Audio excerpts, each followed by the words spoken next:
that if it weren't for the people they're leading, they wouldn't be a leader, right? Exactly. No, I don't want to. I know you don't want to be a leader of one. Right.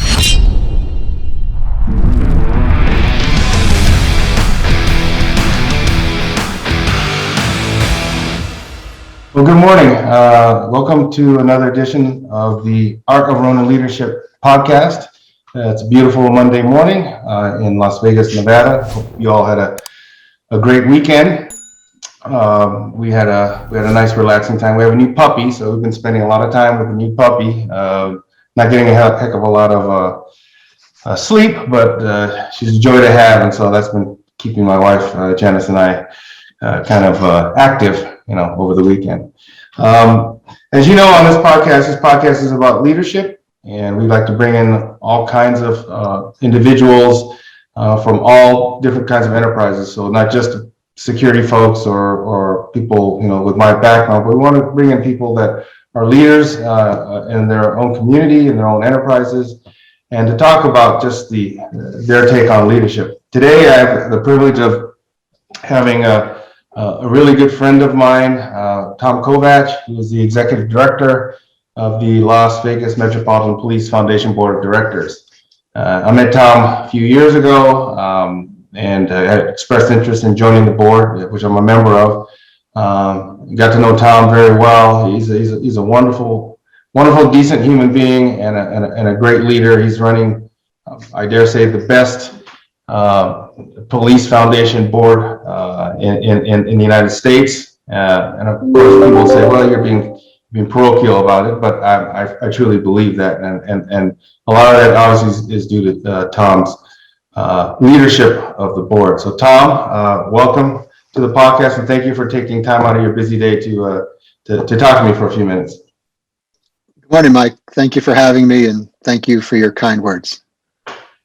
You're welcome. Well, I like to make this really conversational, so I just start with, why don't you tell us about who Tom Kovach is, your background, and how you ended up in the position you are now as executive director for the foundation.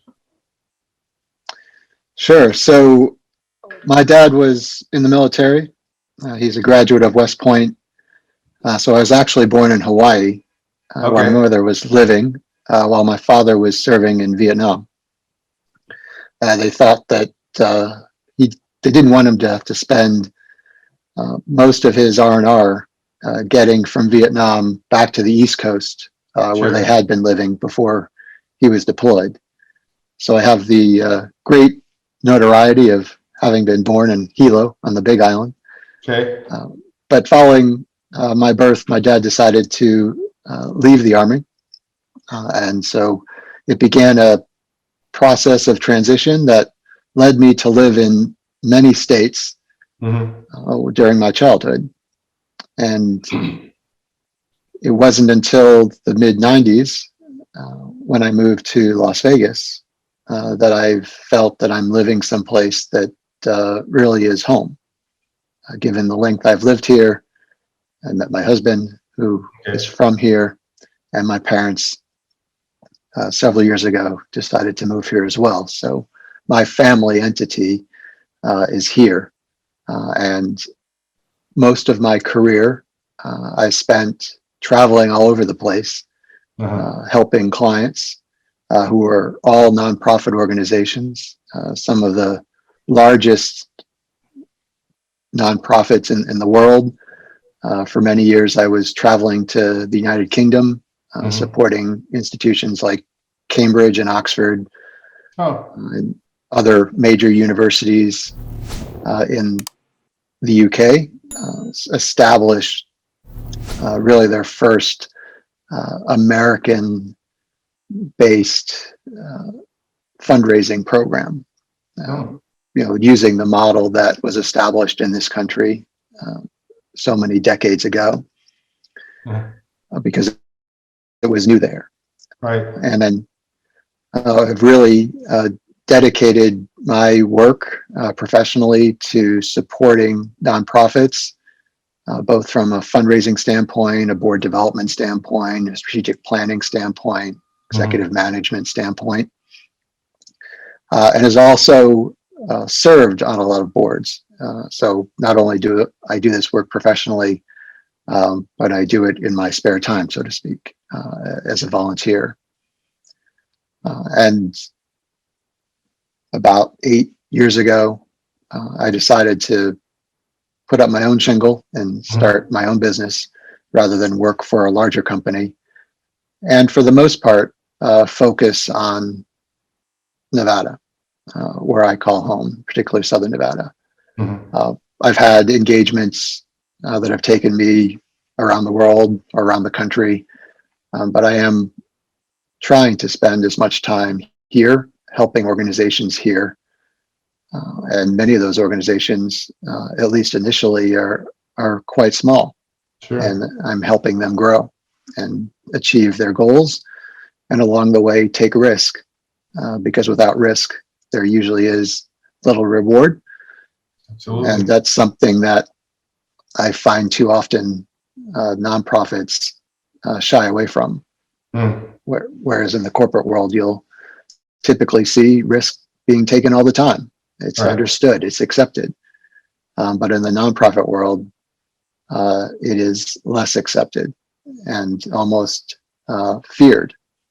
And so one of my goals is to help nonprofits understand that they can take risk and do it in a way that they can be successful, and not let the fear of failure prevent them from taking risk, and then preventing them from being able to fulfill their missions to as great a degree as they would like to see done.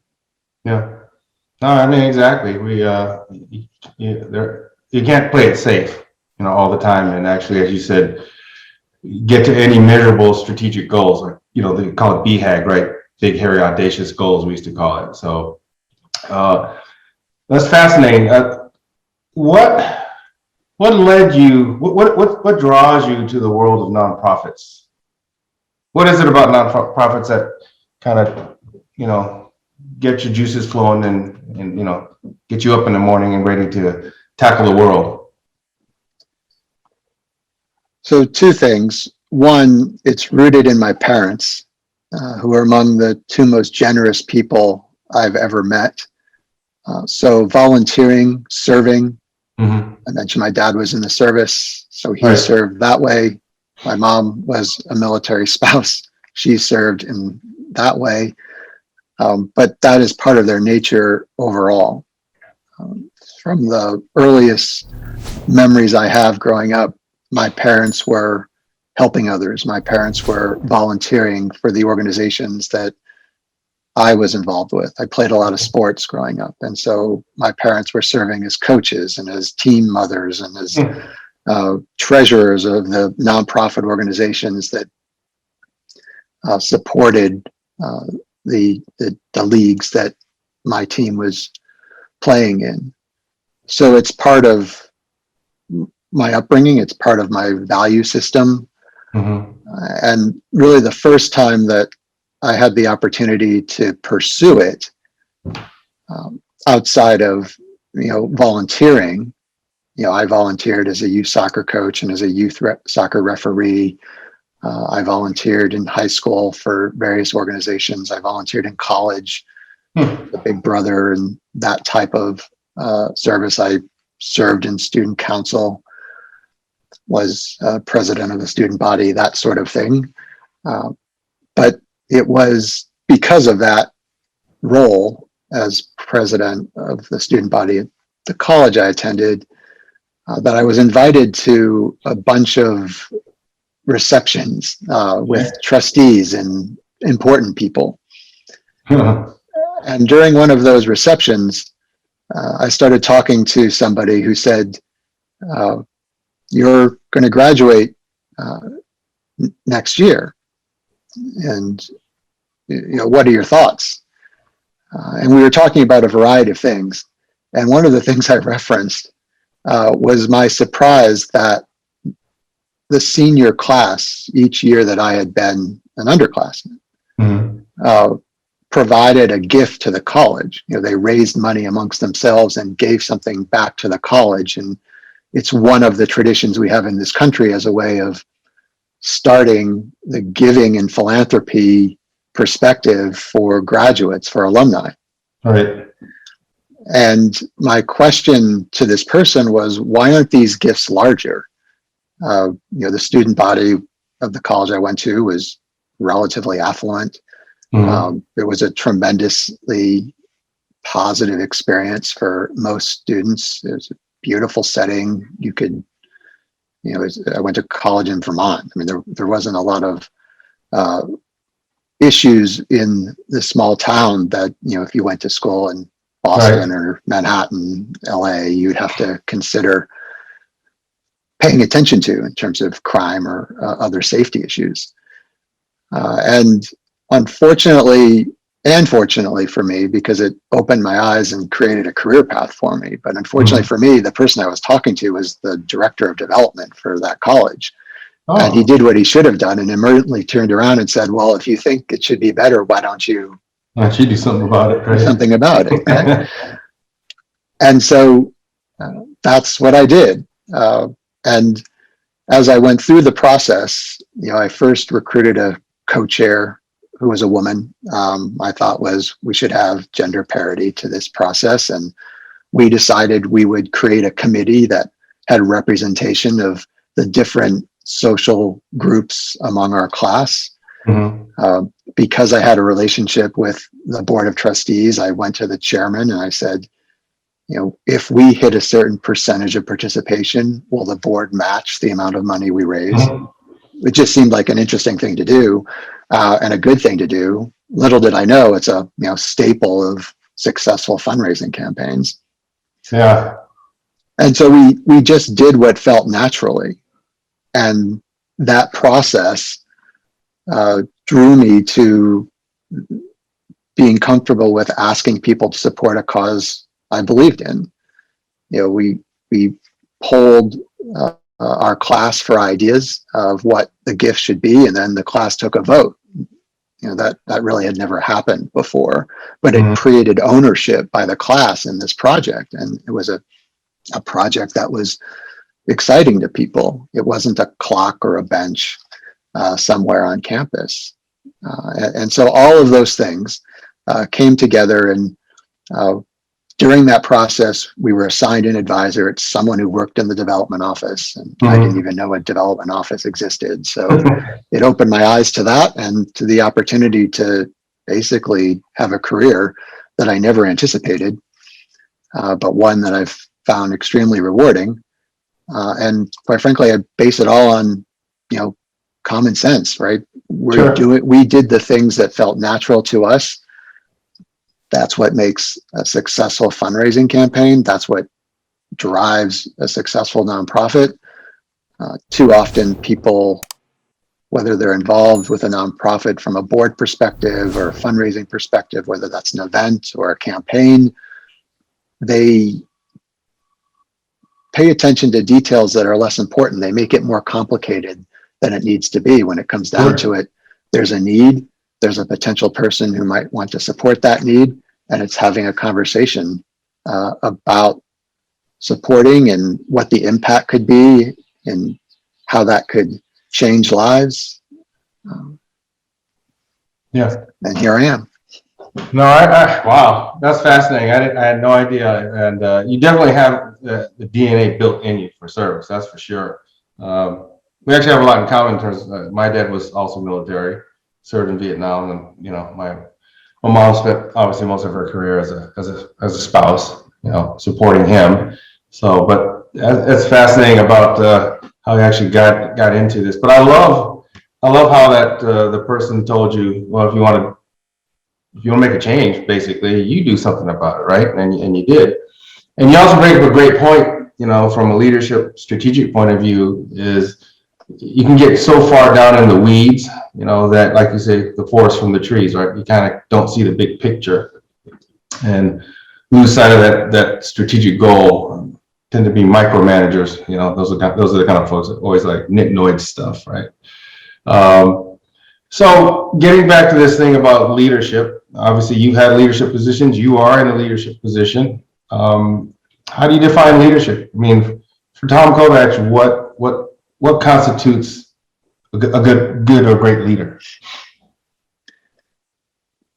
So those listening don't necessarily know that you and Janice, Matt, and I are good friends, and we were planning to go on a cruise together this month, and Right. I was planning to bring along your book so I could read it. But I'm going to go to a different book that I had read in college that was written by a former CEO of a furniture manufacturer in Michigan called Herman Miller. Okay. His name was Max Dupree. He wrote a book called Leadership is an Art, and it has stuck with me throughout my life. He essentially defined leadership as setting reality and saying thank you. And I think those two pieces are very important to an effective leader. And there are two things that I have tried really hard to do throughout my career and any aspect of my life where I'm being called to serve. And that is one, make sure those who I'm leading, who are involved in the organization, who are on the team, whatever the construct is, understand what we're all trying to accomplish. What is the reality of our situation? What are our goals and objectives? What are the parameters within which we can do our work and work together and strive to achieve our mission? It's all fundamentally important that a leader sets that tone, sets that stage, and feels comfortable letting people know that we're going off track. You know, this is our reality. We need to refocus, because the last thing anyone wants to see happen is for their time to be wasted, for them to feel that they're not contributing. And a good leader will ensure that they are doing everything they can to support their team, support their organization, support those whom they're leading, to help them be their best. And then say thank you, to me, is just a very simple way of describing the role of a leader and the need for that leader to recognize that if it weren't for the people they're leading, they wouldn't be a leader, right? Exactly. No, I don't want to. I know you don't want to be a leader of one. Right. So ensuring that those whom I'm leading feel that they're being recognized, that they're being supported, and that they fundamentally know that I view my role first and foremost to enable them, to support them, to help bring down barriers that might exist to their success and to their fulfillment of the role that they're playing.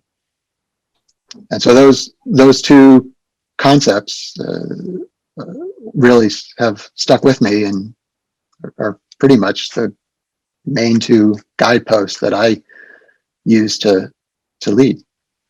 Yeah, no, I mean, that's great. I mean, I also like the fact that you remember this from a book you read on leadership, because leaders are always reading, always studying, learning, growing, no matter what position you get in. And I'm the same way. There are books that still stick with me in terms of how I try to formulate my own leadership style. But one thing you said is striking. It's so simple in the concept of saying thank you and appreciating people and making them feel like they're having a contribution. And it's amazing to me, and you've seen it too, I'm sure, how many times that does not happen. Then you feel like you're a cog in the wheel, and you have no skin in the game. And as you know, they keep saying that all these studies that come out year after year about why people leave enterprises, and a lot of them, they leave it, HR finds out they leave because of the boss, right? And the work environment. So no, I'm with you 100%. And it's, like I said, something so simple is just beyond the grasp of a lot of folks in quote leadership positions, right?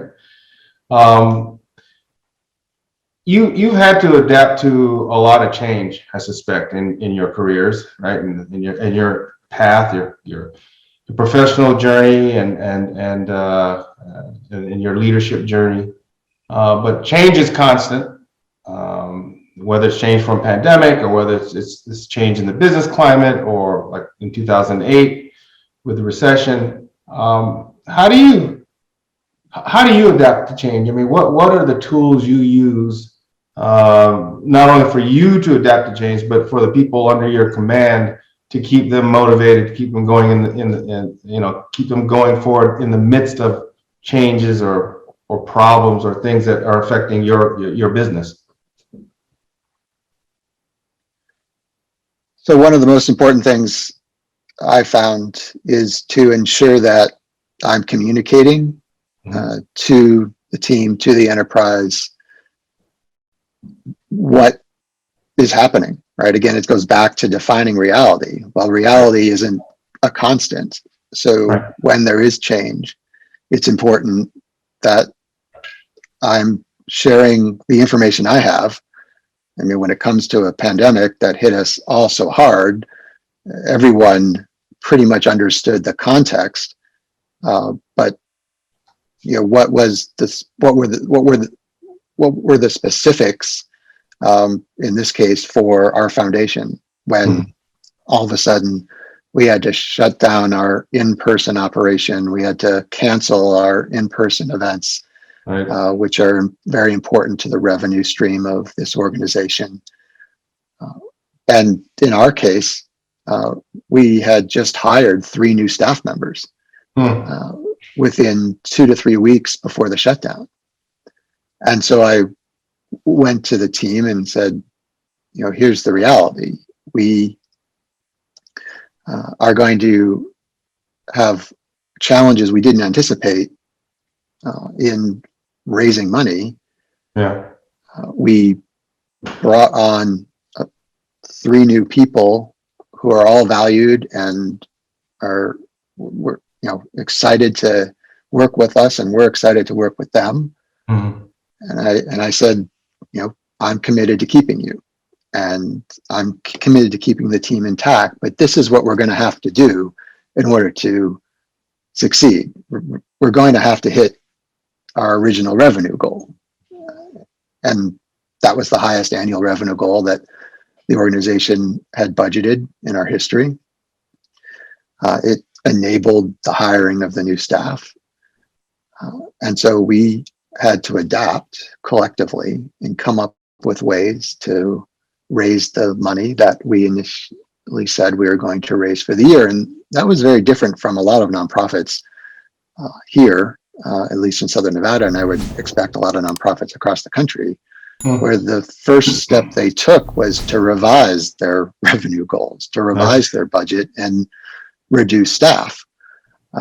And I didn't feel that was going to be best for the long term of the organization, nor was it certainly going to be best for the 3 people who, had left another job to join our organization. And I didn't do that in a vacuum. As as a board member, I brought to the board's attention that was the plan, and we would evaluate it. So I think change and managing change is a process of communication, evaluation, and retooling and revising the plan and the operation to reflect the new set of realities. In our case, we kept intact the staff.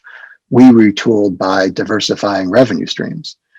We started new fundraising initiatives that we, in I think every case, had planned to do at some point, but not necessarily that quickly.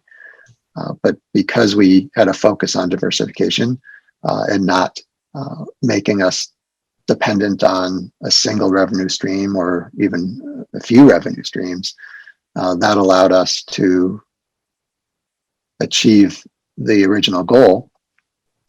We worked harder and different ways to do it, but in the end, it was achieved. And so, it was a process of communication, evaluation, and reorganization and replanning. Right. Yeah, communication is essential, but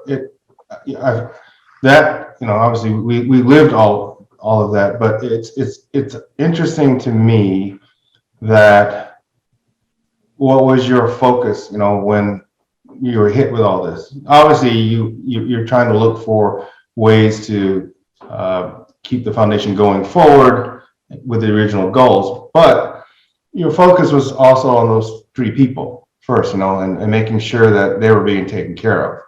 And I suspect a lot of places, like you said, whether nonprofits or other enterprises, their initial things just cut, retrench. And your mindset was different, right? Your mindset was, we can still succeed. We just have to figure out a different way to do it.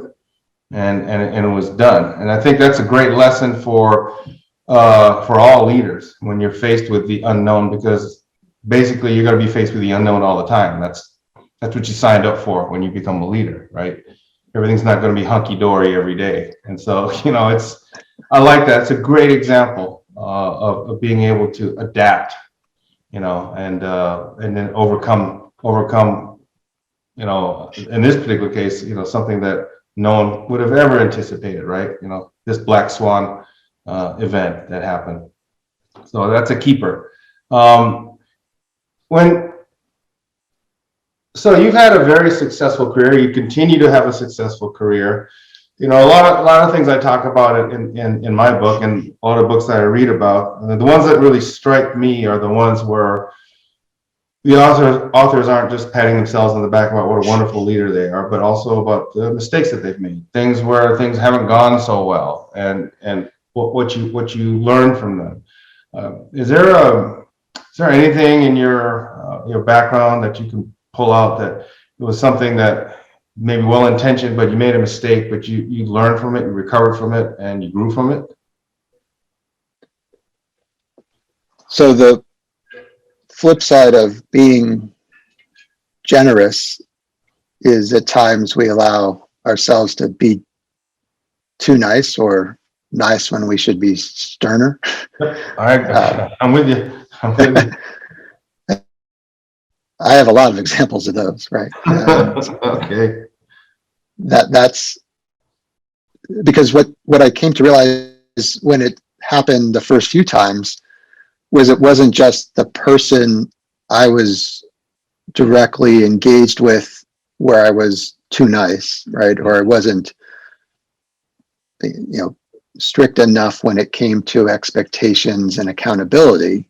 Mm-hmm. Where I learned was when I received feedback from their colleagues and realized that it was affecting not just that one person or me or their work within the organization, but it was affecting their coworkers because they saw in their minds perhaps a different treatment or someone not being held to a level of accountability that they believed was right and good. And so it was a really strong reminder that anyone who's in a position of leadership needs to always remember that you're leading a team and not just a particular person. And while you might need to focus on a particular member of that team at any one time, you can't do it in a vacuum. There has to be the acknowledgement that there are effects on everyone on the team based on how you treat one member of the team. Yeah. And so that, to me, if I put that sort of mistake in one broad category where it's happened as the most for me, it's in that category. And the balancing between holding people accountable, but also wanting to support them as human beings and create that environment where they can succeed, because everyone is different, and that's that's the beauty of our organizations. If we're being true to inclusivity and diversity of all sorts of things, backgrounds, thoughts, and so forth. But it's also the challenge, because the more inclusive we are, the more diverse we are, we're going to have more instances where conflict arises, because different perspectives are working together, and different ideas are being shared and different approaches. And so that's been an important lesson for me to know that I want to be nice, I want to be kind, but I also have to ensure that,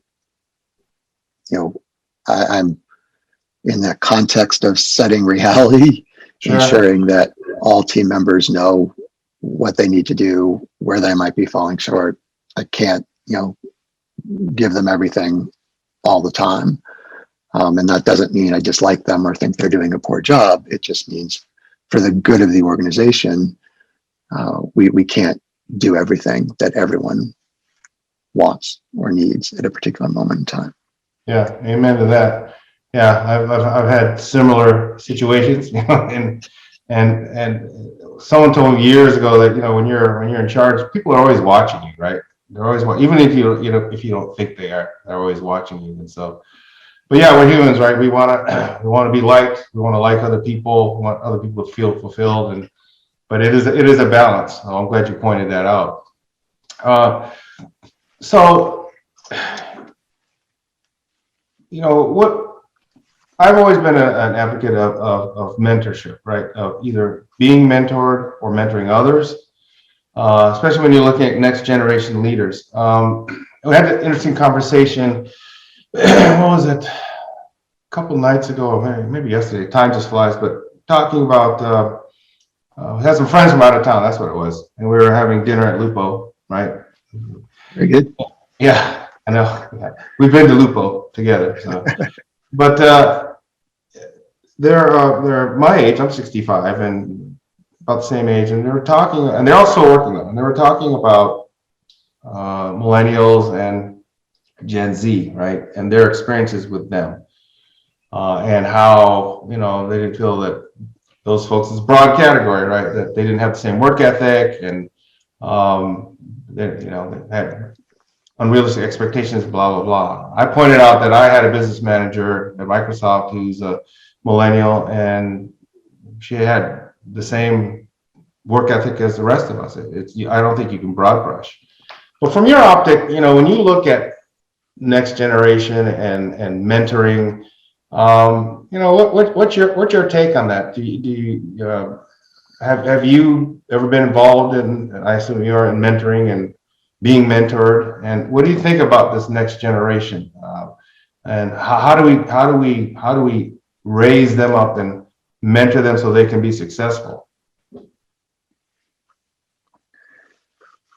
Well, the key that I've found is based in the concept of ownership. Mm-hmm. Whether you're, and I'm not good with all the terminology, but whether you're in your 60s, 50s, 40s, 30s, 20s, people want to feel as if not only are they working for something or working for someone, but while they might not have the fiduciary responsibility or equity in something, they still want to feel as if they're an owner of something, right? They own their work, they own the destiny of the organization, the team they're working on.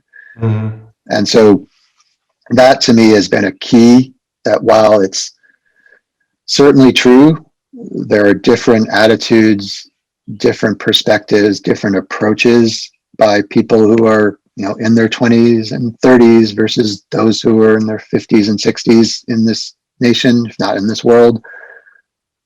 I think there are some commonalities that are important to keep in front of us all. And one of those to me is ownership, that you want someone to feel as if by joining a board, when they join the board of the foundation, I want our new board members to feel that, they have a stake in this, that their opinion matters, and they're going to be motivated to attend our meetings or to take themselves away from their families and attend an event, or, make outreach to a prospective donor or community partner who might be able to help us. And it's no different than an employee, regardless of their age. I want them to feel that they have some ownership in their course of work and their path and the outcome of their efforts. And that means, very importantly in my mind, being somewhat hands-off as a leader, being trusting of the people that they can put their stamp on something. They might do it differently than I would have done it, but that's okay. If we have a mutually agreed goal, outcome, and there's some parameters in which, we do the work. One, it should be legal, as an example. Yeah, that'd be important. Yeah. It's okay if their path is different or the ideas they bring to the table are different. And then, the extension of that is it's okay if they make a mistake, right? And they have to understand that they're not going to necessarily be punished for trying something that doesn't work. Yes. And so I think that's all very important. And I think that's probably critically important, at least in my experience, to working with the generations that you've outlined. Because, their perspective on life is very different than yours or mine in many cases, because they haven't lived through what you and I have lived through. However, they've lived through experiences where they didn't, because they're younger, they didn't have the benefit of hindsight and experience. And so I think at least I found that if I can help them understand that they have ownership in this just as much as people older than them do in their work, that helps them be motivated and devote the time and energy that's necessary to get the job done. And bless them that they can figure out a technology that I don't necessarily know as much about, that helps them do something faster or differently than I would have done it, or we would have done it 10 years ago, 20 years ago, or at their age. Yeah, no, exactly. Something you said just struck me, and you talk about allowing them to make mistakes, right? And not jamming them for it, all the time, but letting them use that to learn and grow. That happened to me earlier on in my career.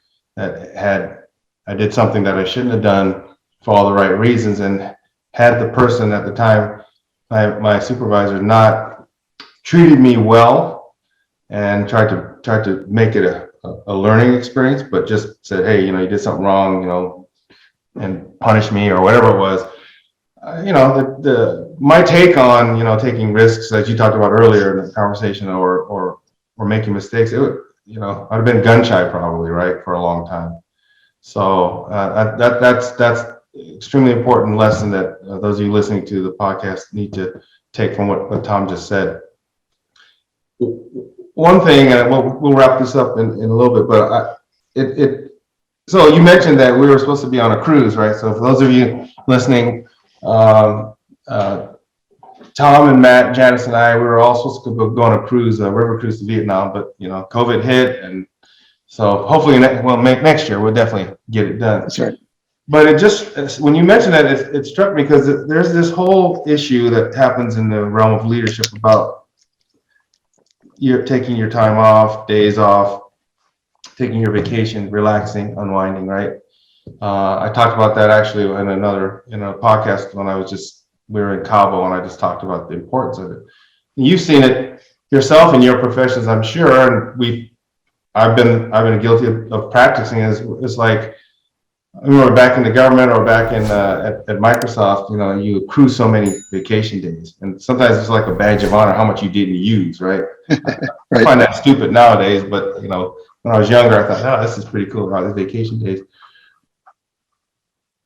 When you are able to unwind, whether it's a weekend or going on vacation, how do you handle business? I mean, do you think about business? What's your take on that from a leadership perspective? So I do think about business usually when I'm on vacation. In part, it's due to the fact that we can remain connected so easily. And I think about some of the most satisfying vacations I've had, and those have been where I haven't been in a place where there was communication. Okay. There wasn't cell service, or there wasn't, Yeah. which in this day and age is increasingly more difficult to find. But so I think that point you raise is so important. And it's one of the things that I have been most impressed by Matt and the police department is, in my work, on almost every vacation I've ever taken, I was connected. It wasn't something that I was spending a lot of time on, Sure. but if someone needed to reach me, they were able to. And if I need to reach someone, I could. But what I found so impressive about the police department, and Matt followed this, is when they go on vacation, someone's assigned to cover them. Mm-hmm. And he would literally turn off his phone when we left and wouldn't turn it back on until when we arrived back. Wow. And I think that is a really impressive operating practice, because it ensured that when you were going to take a break, you were able to maximize that break. And I don't know if every police department is like that, or every person on this particular police department follows it, but it certainly worked really well for him. Mm-hmm. And the ability to use vacation for what it's worth, and the reason we have it, and the value of it. And so that's it. I tried to be more like him, not usually succeeding. But one thing I will say is that I do believe that, again, going back to what I said earlier, we have to trust the people we have in place. Mm-hmm. And so it wasn't so much checking up on them. It was more wanting to make sure that I was responding to the external factors of the work. So clients in my previous work, or donors in my current work, and that sort of thing. But it's never been from a standpoint of, I don't trust the people that are at the office while I'm away on vacation. And if someone finds themselves in that situation, then they need to recalculate, either from their own perspective or the people they've hired. Because fundamentally, you need to trust those who are minding the store when you're away. Exactly. Yeah, I've never gotten to where Matt is either, to completely turning off the phone. I would, when I was still working, I would spend maybe half an hour in the morning after working out, just going through email, not necessarily to respond, but just so I didn't come back to 300, 400 emails when I came in, right? The other part of it is, and I know you agree, is you're setting an example as a leader, right? If you're constantly on email, responding, blah, blah, blah, they're going to do the same thing. They're going to feel they have to do the same thing. And I know I wanted my troops to unwind and relax. I don't want a bunch of stressed out team members, stressed out at work, stressed out on vacation, right? But man, Matt, that's impressive, man. I couldn't do that. Wow. So last question. This is maybe more kind of broad brush, but there are a lot of divisions in this country, of all different types, and it's as a person, as a leader, as a person that runs our foundation board. Are you a hopeful person? Are you hopeful for the future? I mean, how do you deal with that, all the stuff that's you see in the news and the divisiveness in the country? What's your perspective in terms of how do you deal with it as a leader? So to answer your specific question, I am a hopeful person. Good. I think we should be hopeful. One, based on history, and two, based on the spirit of the American people, right? And I don't want to speak too grandly here, but Sure. we're getting at the divisions that in many cases in my mind are centered in our nation's capital and are rooted in what I'd argue is a lack of leadership in a system that basically promotes competition if there is a lack of leadership. So we have a two-party system, and that works really well when there's leadership who believe truly and sincerely in collaboration, cooperation, and in finding common ground and moving forward. And I think there's just day after day, example after example of where right now that's not happening. Right. And I think this will change because there will be an appetite for taking a risk. And that risk, to me, needs to be something that causes the leaders of our nation, who view themselves as leaders of one or two political parties, to recognize that that isn't going to continue to work, or that people will realize that they have to take a risk and figure out how to vote for something different. Sure. And we've done that during our history as a nation. We haven't necessarily done it recently to the degree that was necessary. And so I'm hopeful. I'm hopeful that we will be the beneficiary of the ingenuity of the people of this nation, that a group of people, someone will come up with an alternative that will lead us to a point where there is more unity and more cooperation and collaboration at the highest levels of politics in our nation, so that there is a path forward where we can solve the big issues that we face in a way that doesn't alienate half the nation in doing so. So I'm hopeful. Yeah, well said. I am too. Well, Tom, I really want to thank you for, again, taking time out of your day to talk to me and be on this podcast. I think you've touched on a lot of different things that people listening will be able to take to heart, will be able to apply in their own leadership journeys, right? And thank you for being so open and honest about your own particular journey. I think you do one hell of a job running our board. I'm not just saying it because we're friends.